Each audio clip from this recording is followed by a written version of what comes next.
Eh bien le bonjour, comment allez-vous en cette merveilleuse matinée avec ce sublime ciel? Moi ça roule. Ce matin, je voudrais vous parler formation. Non, j'ai rien à vous vendre.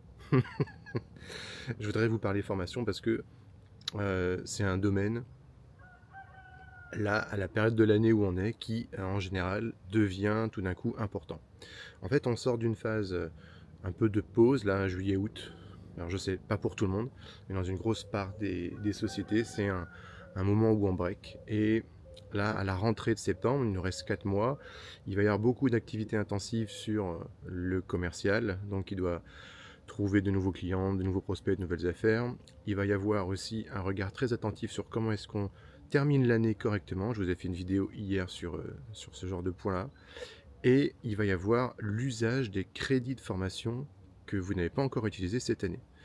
Si vous gérez une entreprise, vous payez tous les ans une taxe, une contribution, appelons-la ainsi, à l'OPCO. L'OPCO, c'est l'organisme qui récupère au sein de toutes les entreprises existantes un peu d'argent pour pouvoir financer des formations pour les salariés. Et oui, si vous êtes salarié, vous pouvez aller voir votre patron référent et lui dire: j'aimerais bien être formé cette année sur telle thématique qui doit idéalement avoir un lien avec votre métier et l'entreprise.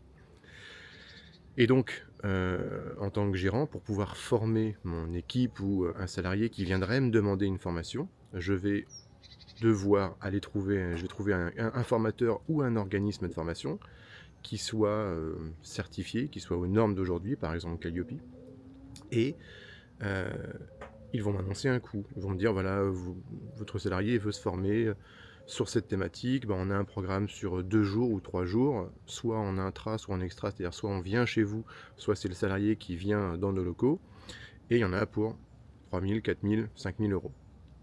Les formations, ça coûte très cher. C'est pour ça que les OPCO existent. Donc ensuite, vous allez voir votre OPCO en tant que gérant et vous lui dites: bonjour, je voudrais que mon salarié un tel puisse suivre cette formation avec tel organisme. Voilà le devis. L'OPCO va vous dire: très bien, ben vous avez de la chance, au vu du montant, on peut tout prendre en charge.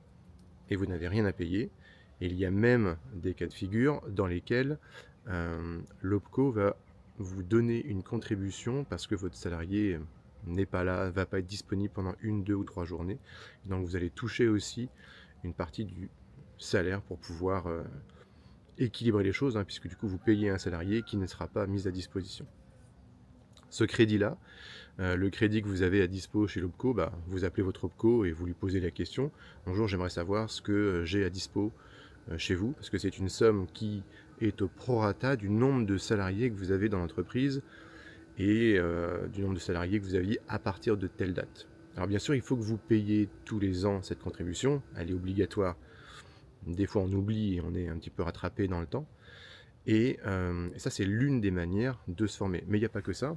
Vous avez le CPF qui est très connu, qui est plutôt utilisé dans le domaine du salariat.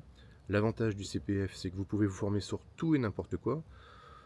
Le côté moins avantageux, c'est que vous devez un peu payer de votre poche. Admettons que vous devez payer à peu près, je crois, on doit être à entre 20 et 30% que vous sortez de votre poche pour pouvoir financer une formation qui vous intéresserait.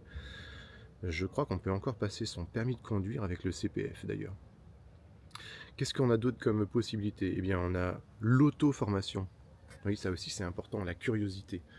Allouer un temps toutes les semaines à ce que vous puissiez vous former sur des sujets qui vous intéressent. Vous, en tant que gérant, par exemple, vous vous dites: allez, tous les vendredis de 16h à 17h, eh bien, je vais chercher sur le web des thématiques, je vais regarder des vidéos YouTube ou autres. Je vais même suivre il y a des formations en ligne qui sont super et qui sont très très bien faites par des personnes très passionnées. Alors ça, vous les payez intégralement de votre poche, mais c'est important de faire de la veille et de l'auto-formation. L'avantage, c'est que normalement, ça ne vous coûte vraiment pas cher. On parle de sommes de 10, 15, 20 euros par mois. Il y a des systèmes, des sites qui proposent des abonnements mensuels pour avoir accès à des ressources comme ça. Et vous pouvez en faire bénéficier votre équipe. C'est important. Surtout, ne restez pas sur vos acquis. Si votre entreprise ne marche pas, améliorez vos compétences et vos produits en vous formant. Et si elle marche bien, alors prévoyez un coup d'avance, formez-vous sur ce qui est déjà en train de devenir la norme de demain. J'ai vu sur mes 15 ans d'entrepreneuriat plusieurs entreprises qui ont décidé de rester sur leurs acquis. Bon, la moyenne, quand on reste sur ses acquis, c'est 5 ans. Au bout de 5 ans, on se réveille, il est trop tard, toute la concurrence a pris le pas. Donc c'est tous les ans, tous les 6 mois, tous les jours que vous devez apprendre, que vous devez être curieux. Voilà, un dernier conseil ou un dernier point que je peux évoquer avec vous, c'est au sein du groupe Tertium, nous on va expérimenter quelque chose cette année, on aime bien expérimenter. On va mettre à dispo une salle de formation avec des postes un poste pour le formateur et puis des postes assis avec des écrans pour des gens qui souhaiteraient suivre une thématique. Et l'idée, c'est pas de faire venir des intervenants extérieurs, l'idée c'est que les personnes qui travaillent au sein du groupe puissent partager avec les autres leur expérience, partager des connaissances sur des sujets très très spécifiques. Et donc on va allouer 2 fois par semaine, une fois en début de semaine, 1 heure pour pouvoir préparer les formations, et du coup une deuxième fois, 1 heure dans le reste de la semaine pour que les gens qui soient intéressés puissent s'inscrire et participer à cette formation. On verra ce que ça donne, en tout cas c'est un côté assez ludique et qui permet aussi de ne pas toujours faire la même chose au quotidien. Voilà ce que j'ai à vous dire sur la formation, donc à vous de jouer. N'hésitez pas, si vous avez des questions en commentaire, comme d'habitude j'y réponds. Et pour moi, petit café et à plus, Flo.